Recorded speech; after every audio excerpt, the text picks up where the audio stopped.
Welcome back to the People's Podcast. I'm Roderick. I'm Marshall. I'm Aston.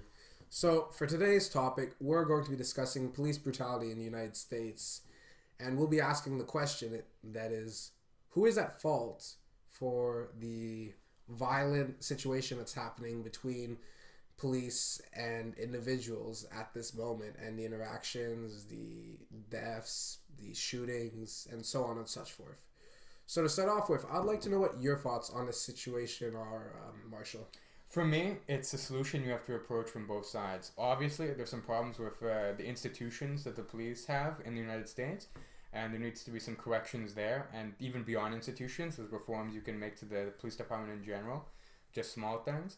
And on the other side, there needs to be some aid for communities which are, I would say, disproportionately targeted, rightly or unrightly targeted disproportionately, to get them to kind of curb them and so they can do better for themselves. All right, and Aslan, what's like a rough view of what you think is at fault here? Well, I do believe that police brutality in the corresponding cities' police departments, it's their fault, essentially.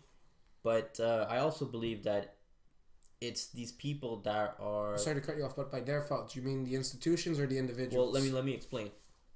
By saying this, not all officers are evil. Some are just racist, right?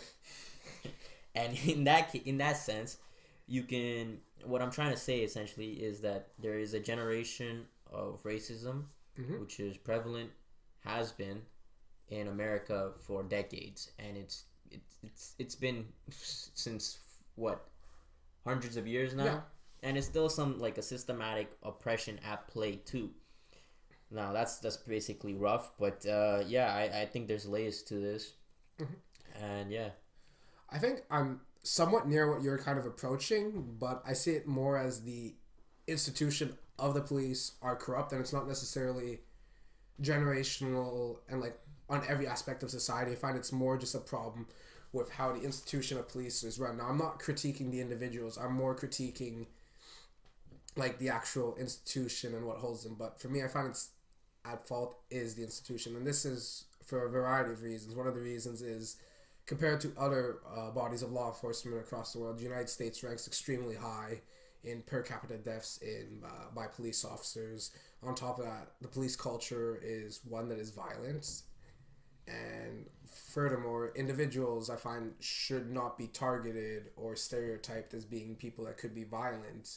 And the reason why I think we can make the association that police shouldn't target and stereotype individuals because it's wrong isn't the same thing as saying that there's a problem with the institution of police because you willingly associate yourself as an officer. Yeah, and once again, there's something to be said that Roderick's here worrying about blaming a collective of police officers. But there is a difference when we talk about this between the institution of the police force and the actual collective of police officers. An institution is sort of like the culture and regulations and laws, be it written or unwritten, that the police force has. So he could absolutely be going very harsh on the institution and still have a lot of respect for police officers. So just to clarify that. Yeah, thank you for clarifying my point. So we're going a little bit more specific on our points now? Well, yeah, like I kind of want to delve into it a bit. So when you were talking about how there needs to be some type of reform, what are you thinking? Like, what do you think is a problem with? So with regard to the police force, I think certainly there could be some racism, but from what I've seen, the sensitivity training type things where we try to stamp out racism like that doesn't tend to be particularly effective in actually stopping racism from there. I think what would work best with regard to racism is it's dying off. Obviously, it's becoming less of a problem over time.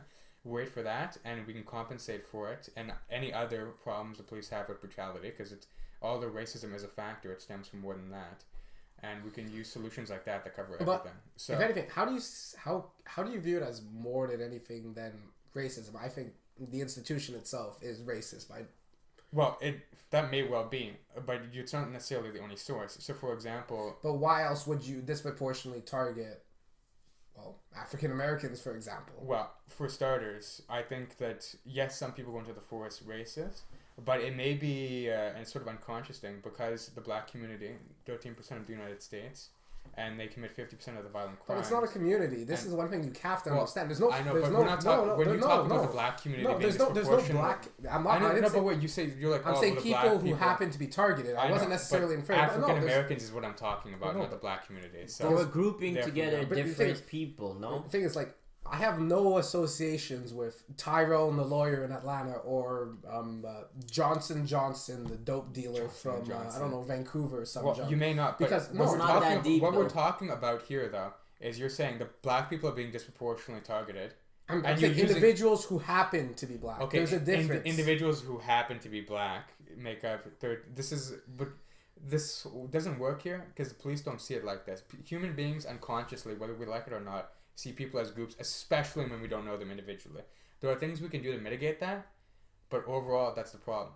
So when the black community... You can't speak to the black community. There's no leader. I know of the you black can't community. speak to There's the a black leader of the community. police chief. I understand. There's let me a finish system my of point. administration. Let me finish my point. If you have a race that commits 50% of the violent crime, and there's only it's not, they don't compose that much of the population, police are going to start thinking of it unconsciously, willingly or unwillingly, think of it like this.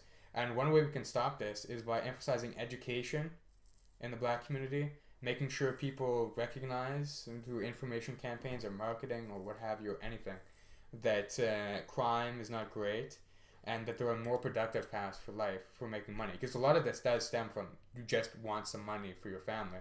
Like, you need some money, your father's not there for some reason or something, and there's that. And that kind of, you need to sell something, obviously, so maybe you sell drugs, and the police are obviously very harsh on that in the United States. It becomes a problem, maybe you go to prison, you become more criminalized, because that's how prisons work in the United States. And on top of that, with regard to this single-parent household, blacks in America, from last I checked, have like 70% single parents. But the single parenthood thing is rising in all households, in all ethnicities. I know, it's but not just. Here's the thing. But here's the thing, though. People who come from single parent households, whether they be in Canada, the United States, white or black, people who come from single parent households have higher rates of criminality than people who come from two parent households. So this is something we need to consider. Is that if you raise a kid a certain way, yes, they're going to be more likely to do certain things. So keeping strong families in the black community, I'm going to say that, the black community, don't get too triggered. I want to jump in. It's going to be important. And when I say black community, when we're having this discussion going forward, obviously I don't think it's a homogenous group, but when we are talking about black people in general, yes, I'm going to have to use this. If we're talking about a group of people, be they connected or not, we have to talk about groups. I can't say all the individual blacks and just go on this 50-minute tirade about all these different individual people. I get what you're saying, that black communities don't have a representing leader to represent them all, right? And opposed to a police force which has a chief, right?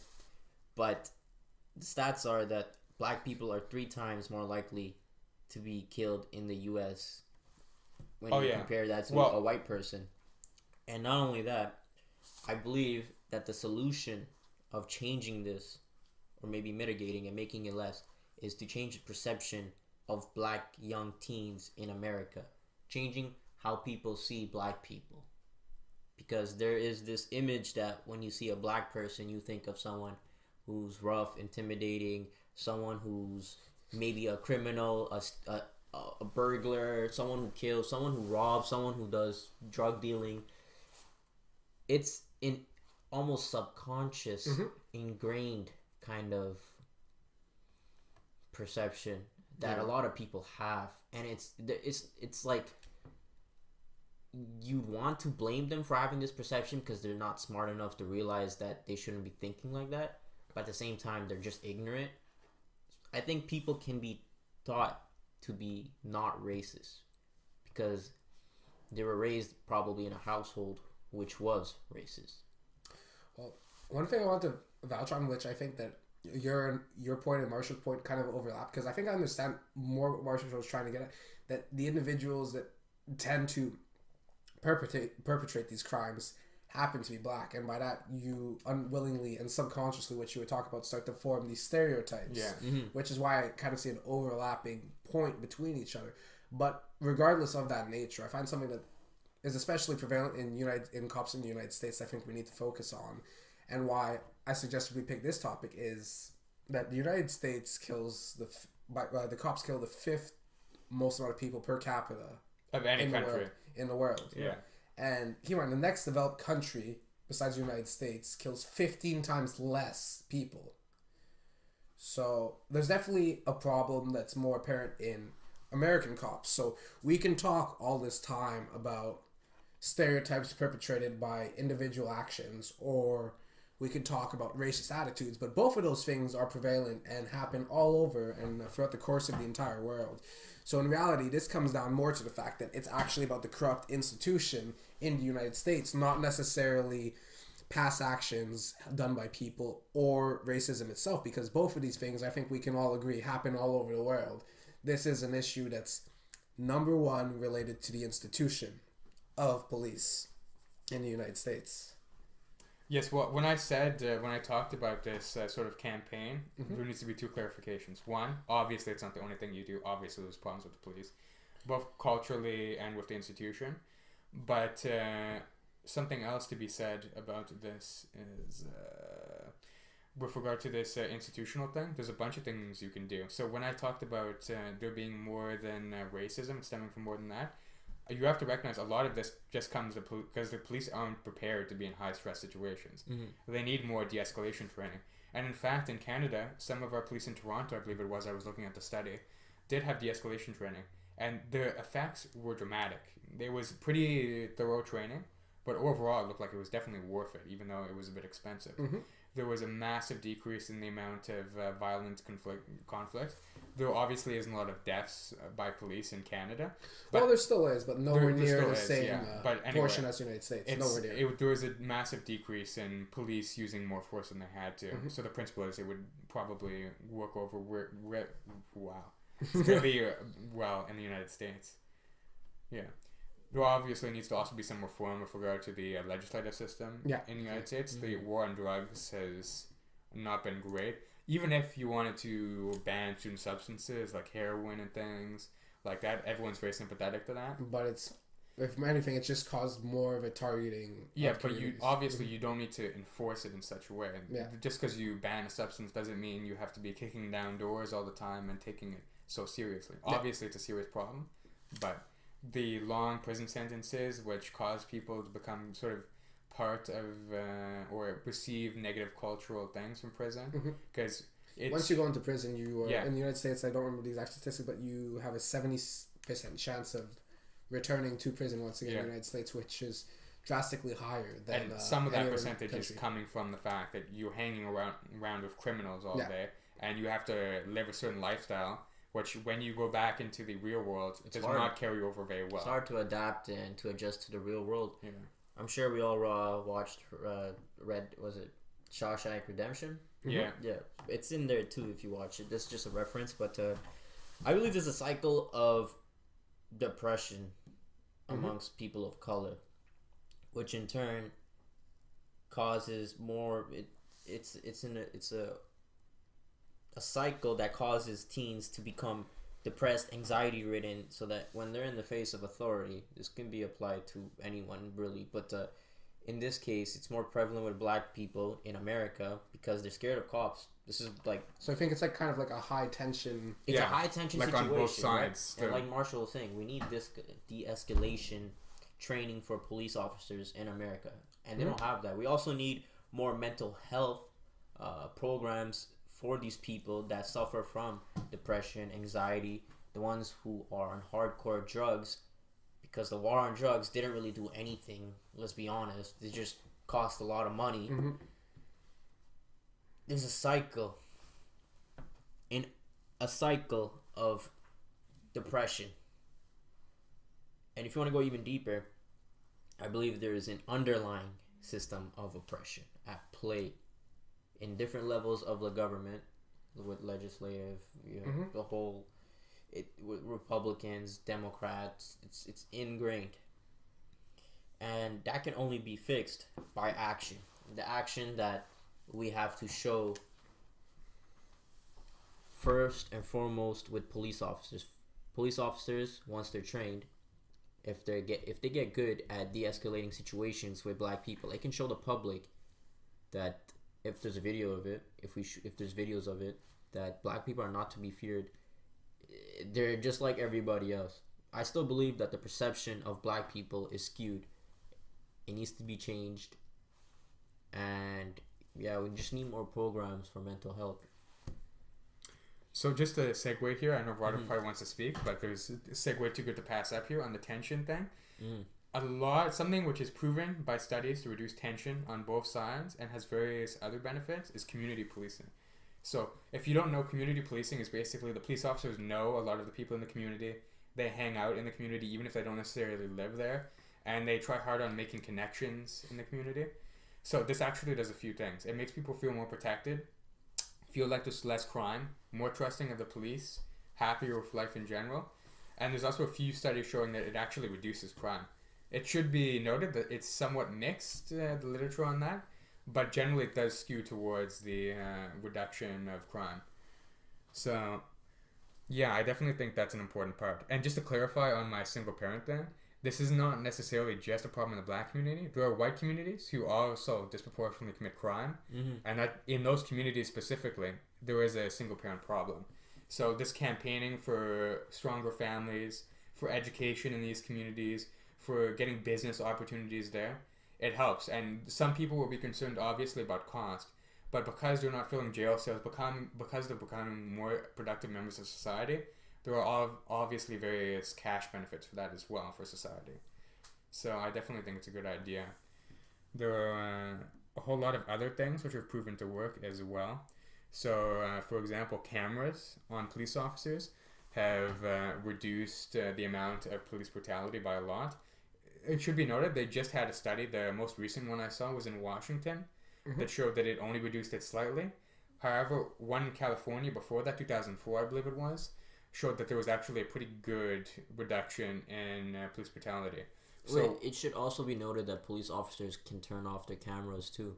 And what's better, to kind of curb that, there's apps online that you can download. I believe it's like I forget what it's called, but it's an app that allows that you just record police officers and what they're doing, and you can put it up to this app. Just in a case if you ever find yourself being oppressed or mistreated by a police officer and you think it's unjust.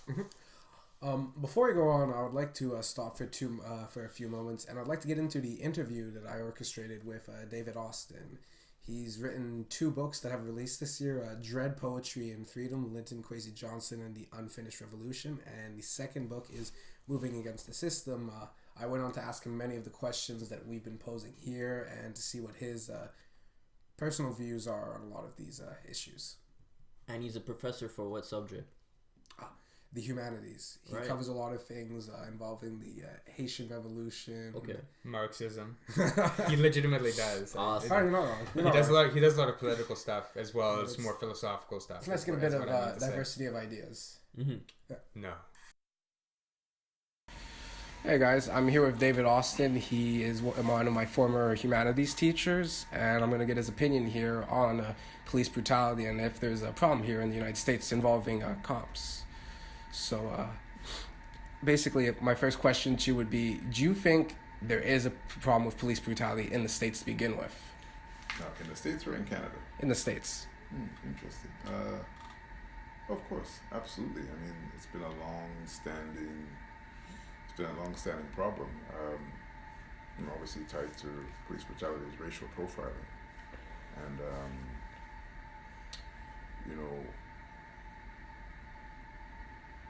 I think there are various ways that you can look at it. So, I mean, you can look at police brutality in general. In other words, it raises the question: what is the role of the police force? And it's basically to maintain or restore order, and there are various communities, I think, which is one way to look at it, that are perceived as being oftentimes outside of what we understand to be order. Historically, in various societies, not just in the United States, it's meant the poor. It's been keeping those who are poor and dispossessed and therefore may be prone to, I'll use this language very carefully, may be prone to certain kinds of crime, like petty theft, for example, in the old days, or various kinds of crime in order to make ends meet or to eat. So historically, the police have always been there. Their presence has been there to maintain order. Police forces were used, and in the North American context, in part came into being also to control the indigenous peoples. Right? So it's tied to the history of colonization, and of course to control, monitor slaves, including runaway slaves. So for the state, it's not a problem because that's the role of police officers. That's the role of the police as an instrument of the state. But for people who fit within those categories, historically speaking, and leading into our contemporary context, yes, absolutely so. So you think it's more a problem for the people than it is for the government and the country it is itself? So it's more of like a individual's issue. I would say it's a problem for those who are generally, broadly speaking, criminalized. And there are certain groups of people that, in both the U.S. and general North American context, of course I'm including Canada, find themselves disproportionately more criminalized than others. So not only are they disproportionately overrepresented in terms of the judicial system and incarceration, but they're more likely to be profiled as a result of that. And, so when there's a perception, there's a profile of somebody who is perceived as being criminal, or say being criminalized, it makes it that much more easier, right, for that group of people to be criminalized in an ongoing way. So it's not coincidental that in the U.S. there are African Americans and Latinos and Latinas are disproportionately represented in the prison industrial complex, right? It's tied to profiling. It's tied to the perception that certain groups of people, those groups of people among others, are prone to committing more crime. In the Canadian context, we see that with African Canadians, and we see that in a kind of exacerbated way with Indigenous peoples, particularly out west in cities like Winnipeg or in Manitoba and Saskatchewan and Vancouver, BC. So I would say it's not. I wouldn't say it's an individual problem, but it's absolutely been tied historically to various individual groups. So speaking of that, this is a more pressing issue for certain racial groups or individuals that happen to fit in those groups than for everybody. This is more of a concern for these groups, is what you're kind of getting at, right? Or am I misinterpreting it? No, I'm saying that the poor are generally policed more, right? And marginalized groups, disenfranchised groups, or racialized groups are generally policed more too. Now, when you combine like the fact that certain marginalized groups in terms of race are also disproportionately poor, right? And the combination of those two things, we see that those groups are often targeted more. But that said, given that we coexist in any given society, we're talking about a shared problem, right? Mm-hmm. Because it affects us all in one form or the other. It affects us in terms of like who goes to prison. It affects families. It affects monies that are put into state funding, which comes from taxpayers, comes from citizens and residents, that goes towards policing and the carceral system, the prison industrial system. So I would say no, it affects all of us, but it affects some groups in very direct and specific ways disproportionately. That's how I'd put it. Okay, and just for some last thoughts, do you have any possible solutions on how we could, how the states could improve their current situation?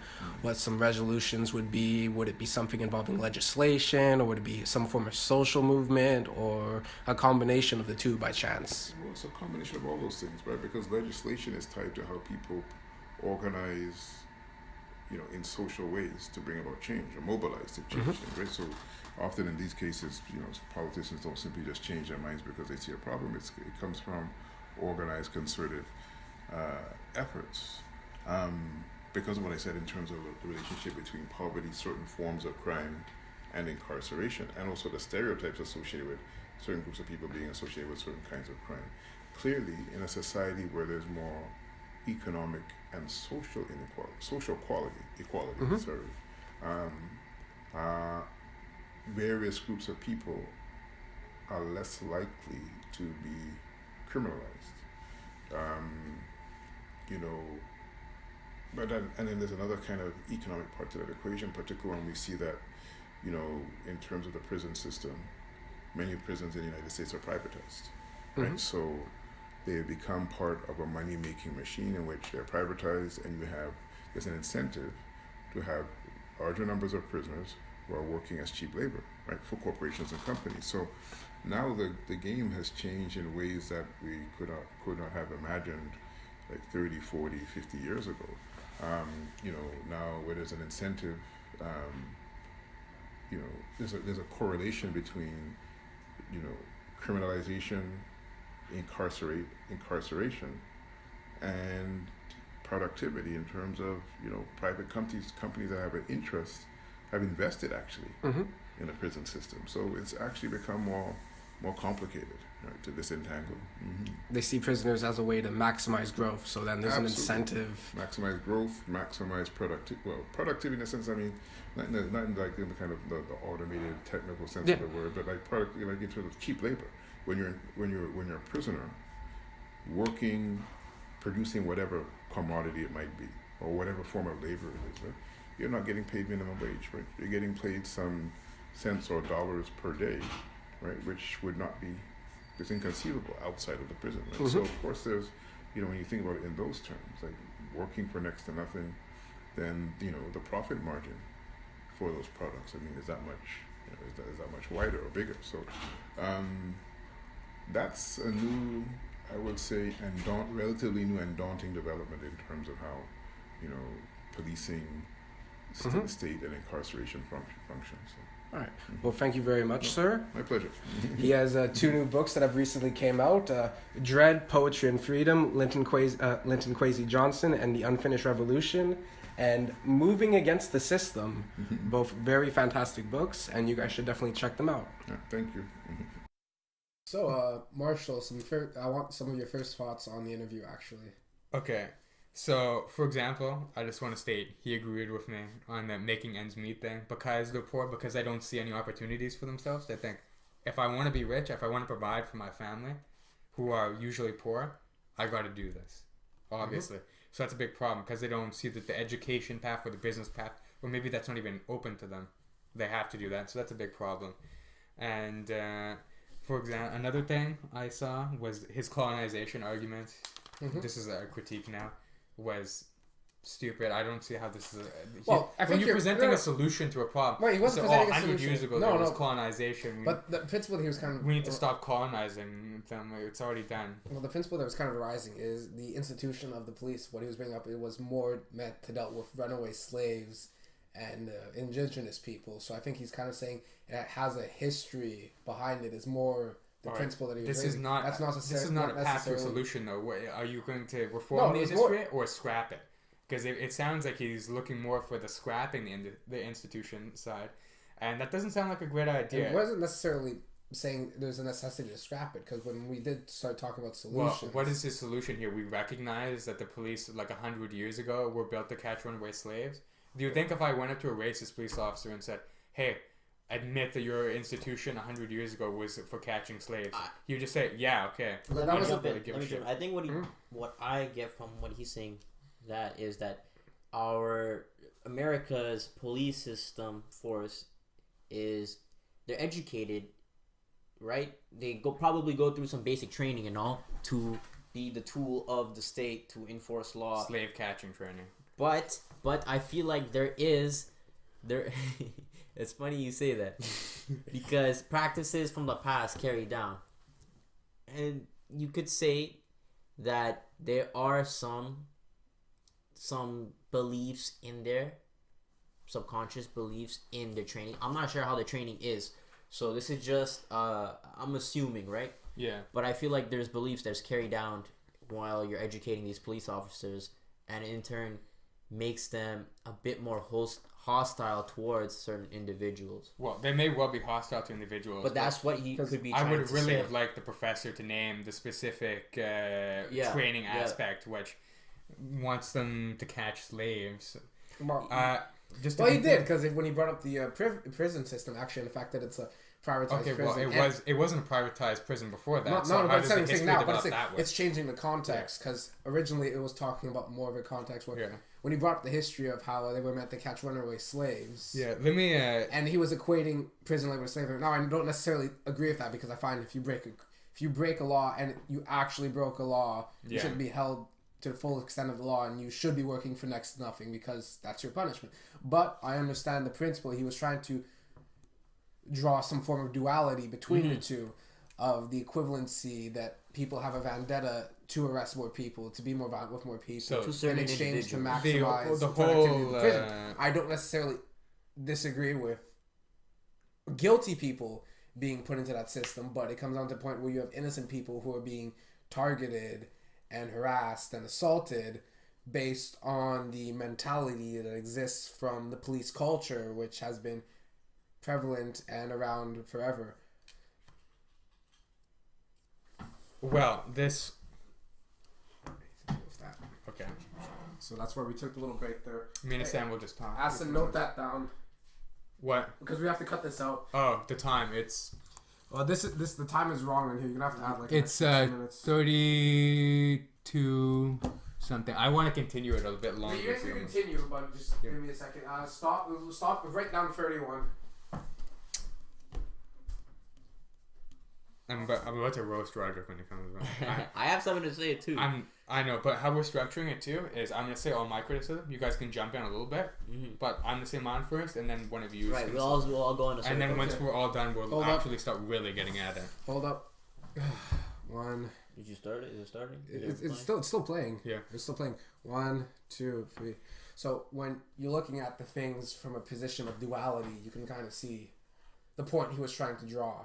Okay, well, the point he's trying to draw is that historically there has been a practice of slavery and the police force being intertwined. Yeah, I understand. He's equating slavery to the incentive to catch people. I know, but to maximize if his I think this is drawing from something else. I don't think it's coming from slavery. It comes from systematic oppression is what he's trying to get onto. What he's trying to say is that there's a connection between slavery in the past and trying to say that there's some connection here with that and cheap labor in prisons.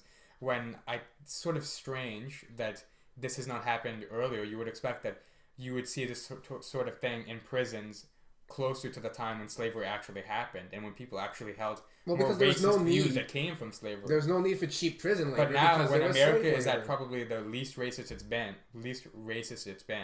now we're seeing this resurgence of drawing from the ideas of slavery. For me, doesn't seem that convincing. I definitely agree that it's coming from somewhere, but I don't think that's it. Something else to talk on? Roderick and the professor talking a lot about groups. Huh? I made my point to talk about individuals who happen to belong to talking something. about groups a lot over there. Talk on groups. I don't believe in groups. It's so individual. Funny. He was saying group a lot on that little interview you were doing there. I heard it a lot. I think the listeners may go back and talk about that. But also too on his talk on criminalized people, he makes the case for racial minorities, poor people, less educated people being criminalized. Yes, to a degree they are. These type of people, if you were to say who's going to be a criminal, your top of mind would probably be someone like that. Yeah. But at the same time, we have to say these people... But with that's the type of mindset that leads to these targeting. Well, I'm aware, but you can't say poor people don't commit more crime because they do commit more crime. And I'm not necessarily... This isn't necessarily an allegation against all poor people or anything. But in our search for a solution here, we have to be careful we're not trampling on the truth of things. Because one, that's not going to work out if we say poor people don't commit more crime. I'm not saying don't say poor people don't commit more crimes. Yeah. Don't necessarily put the... And his talk here on minorities, I don't necessarily think that just because of minority, certain groups are targeted. It may be a factor, but throughout history, we've seen a lot of minorities. For example, the Italians. There's this whole mafia meme with regard to the Italians being connected. But the Italians did actually participate in a lot more crime when they first entered the U.S. However, they sort of homogenized with the rest of the United States after a while. And the racism stopped and all this. So I think... putting an open hand to the black community, I'll say the black community, and sort of bringing them into the fold and offering them opportunities that maybe for whatever reason, be it their own culture holding them back or them oppression, bringing them into the fold here so they can just be another American is important. Because right now, no one's going around calling Italian people guineas or anything or associating them with crime beyond like a mafia movie thing, which is no one actually sees an Italian person as like, oh, he's probably in the mafia. I think Italians see that as cool. Yeah. Well, it's pretty cool. It is, yeah. So... Oh, yeah, this cheap labor thing. Well, I agree with Roderick on this. Not necessarily a bad thing. Obviously, privatized prisons. I don't like the idea of not good at all. I don't when you see it, incentivize putting people in prison, it's not like good. it, I'll privatize almost anything, but yeah, some core government institutions like that ought to remain public. I just want to say one thing. I want to jump into it. With Sure thing. privatized. Let's jump right into it. With privatized prisons is that they're owned by corporations. Now, stay with me for a second.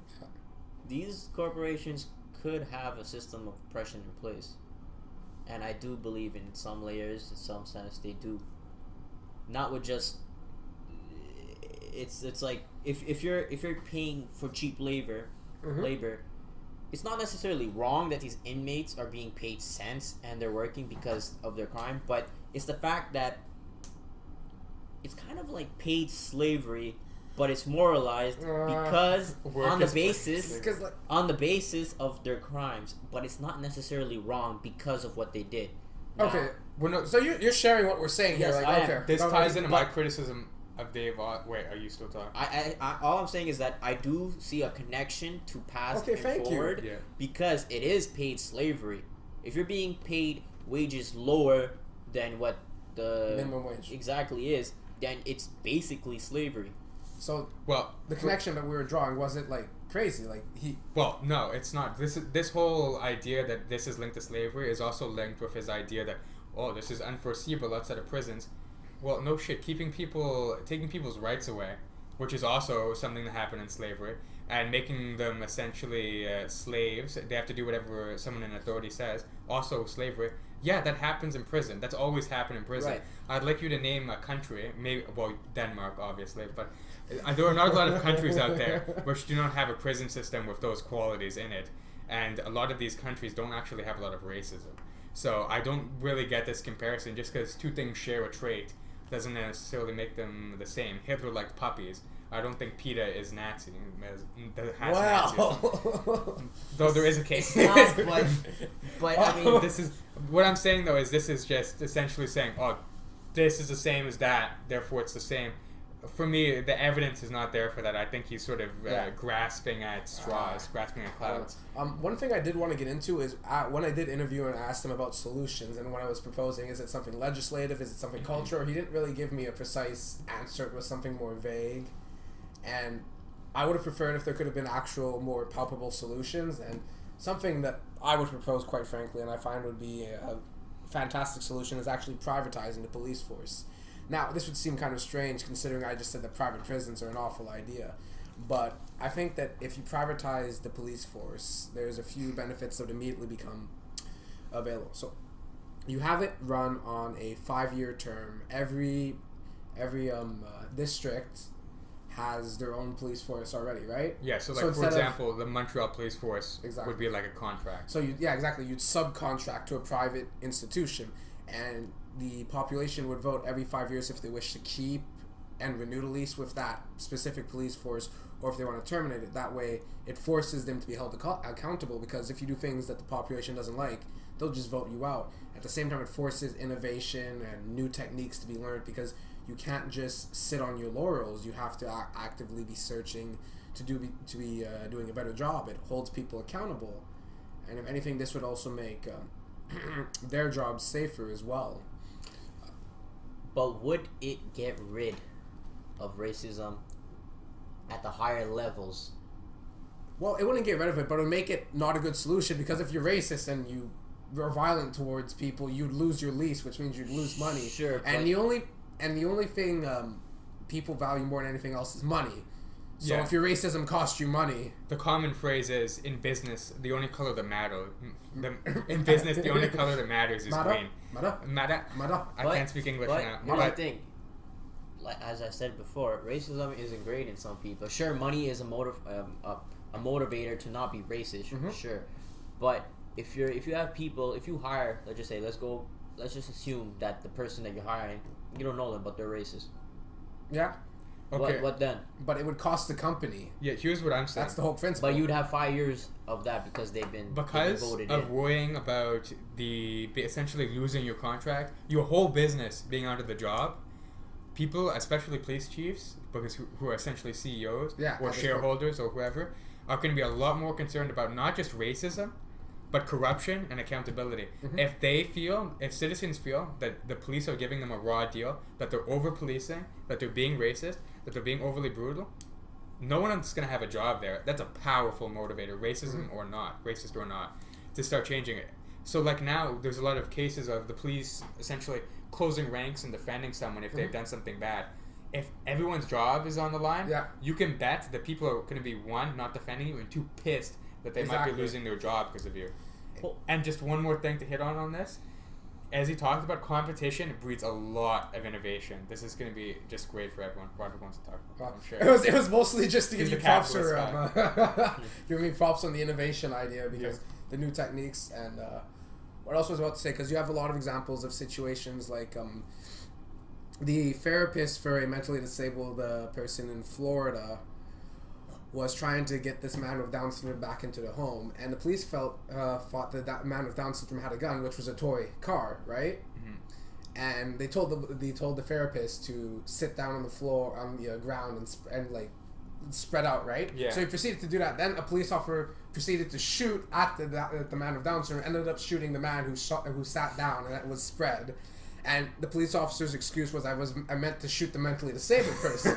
Now, if that happened in a privatized police force, let's think about what would happen right off the bat. One, that guy would be fired, and two, the entire precinct would lose its job. Or might lose its job. Yeah, so that would be kind of a powerful motivator to not to do that. Now, this officer was charged with attempted manslaughter, according to NBC, but I didn't see police officers all over the place saying this is something that that the institution does not represent. I didn't see official statements. I didn't see the type of backing. I want to attack on what Stan has to say. First of all, I want to attack on the fact that a lot of police departments are united. So if one police officer does something and he gets bad publicity for it, others will defend him. Exactly. And this wouldn't happen in a private but it could happen because these are separate institutions. Listen, it could happen to save everyone's butt. You got to consider that. Another thing I want to hit on is the fact that you guys are talking about people voting these different police forces in, right? Well, through contracts. But listen, here's the thing. Look at demographics. Now, if a country has more white people than black people, in America, you have 13% black people, and you have, I don't know what. Keep in mind, these are in the districts, and districts are... Yeah, if there's a black district, they're going to be the people voting in the person who's deciding this. They will. But what about in districts where there's, let's just assume, I'm not saying all white people are racist, but let's just say there's more racist. There's more racist. Whoa! There's more racist people than there are black people, and they vote in for someone who aligns more with their agenda. Well, I think something we have to say too. Because one thing before I get onto this, because racism isn't something that's inherent to one group. I find that all individuals who happen to belong to any race can be racist. And secondly, if it's their district, then they've elected that official. Yeah. It's the same thing where if this district represents Representative X or Representative Y, I may disagree with them, but that's how democracy works. And something to clarify about this is the person being elected is not the direct one who's accountable for this. This would be a sort of independent committee of which the elected official controlling the area would have some sway, yes, but overall it's going to be the elected committee's job to do it. Wouldn't you think that things would get more divided if you have a district that's full of majority of black people and they voting for a police force that's more aligned to their views? Well, for starters... Are you saying like you're worried about the police becoming politicized? Because the police are already politicized. I think it'll become even more politicized. On top of that too, there would be supposedly, in this supposed solution, these sort of nationalized standards to which companies who are hoping to get this contract would have to adhere to, no matter what the people voted. You would say you have to have this quality, this has to be a code of ethic, this has to be a certain procedure for this. you have to do so and so, and this would obviously be designed. This requirements would obviously be designed by people as fun as smarter than us. deregulated, privatized police officers would be, it wouldn't be. So Yeah. there has to be. You wouldn't want someone to vote in a totalitarian police state, nor would you want someone to vote in a bunch of police officers. Police who sat corporation, a totalitarian police corporation. You don't want like the SS, right? Like, around. Secret I police mean, force. like, I come mean, on. what if that district? No, I'm playing. The around. Mounties need to become secret police officers. Yeah, so I feel like we should kind of like summarize everything and kind of finish off, you know? Yeah. So, Asin, after all this, how are you feeling? What do you think is what do you think is at fault for all the police brutality? I still believe there's a systematic oppression in play. It's layered, of course. Like an In onion. the government, exactly, like an onion, through the government, through the police forces. I do believe that people are not necessarily born racist. They're taught how to be racist subconsciously, and it's ingrained into them. Mm-hmm. I feel like there needs to be a change of perception towards people of color. Other people need to change how they see others in a more natural way. We're all humans. We should all try to see each other as equals and not demonize or oppress one another. And yeah, I think that to really make a difference is to reform police departments, but not necessarily create a privatized police force, because I still think that would have a lot of problems. I like the idea, but I don't think it would necessarily be the best. Yeah, well, for me to summarize, I still think the institution of law enforcement in the United States is corrupt, but what I've come to realize is that Marshall does have a point where we do need to encourage through social means two-parent households, because it is something that does have a lot of benefits associated with it. So education. Education, business but opportunities. You're the one who's always hating on subsidized education, so let's not get into that. Well, anyways, but, What? Yeah. What? Anyways, Marshall? I'll let Anyway, you for me, for the people who are being overly policed, they need to be lent a helping hand in order to get them to be productive, because it's not just policing their problem. They have cultural problems, they have economic problems, which are essentially causing this police thing, among other things. Don't forget the mental ones. Yeah, too. and mental health problems. So the government needs to step in there, and the community, like charities, working to help investing in these communities in those ways. And we also need to have some change with regard to the institution of the police force, but keeping in mind that there are some things we can and cannot do, and that the police are somewhat sensitive about that. So you obviously have to go in with careful thought and action. Yeah. All right. Well, if you guys enjoyed this episode, Like and subscribe. yeah, pretty much. Drop a And if you like. guys like really high quality memes, follow our Instagram at the People's Podcast 7 and follow our Facebook at No, they're the actually People's horrible. Podcast. Shut up, you And absolute libtard. Drop a comment and say what you think. Criticism is very welcomed, especially to Roderick. Please cut that out. Well, we gotta sign out. No, we don't. I'm signing out. You're killing yourself. I'm shining out. Signing out.